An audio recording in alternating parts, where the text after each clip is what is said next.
arguable for people to say that if you just work really hard, you could achieve anything that you want. And in some sense, it can be possible for certain individuals who have the right resources. And in that sense, when we say resources, it can be books, it can be technology, it can be all sorts of things that you can imagine. But one thing that I find a resource is your family and your home environment.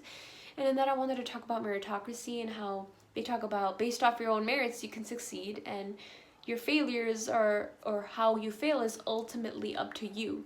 However, with that, I wanted to talk about the Montefiore School on the west side of Chicago, and going based off of what I said about resources and home is the fact that these kids aren't able to, I guess, function in mainstream classrooms. So they are taking out of mainstream classrooms and schools and taken into this more private school, but it's like a public private school for, I guess you could say, bad kids or kids with behavioral problems. And that's what I wanted to talk about, how they don't have the same resources in them, their community, nowhere around their community do they have the same resources that even in this community, the Latino based community have.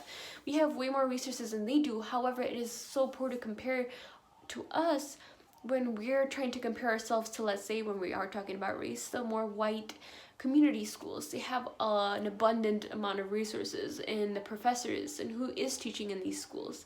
And in that sense, it's not about your own merits and your own abilities. It's really about what can be handed to you.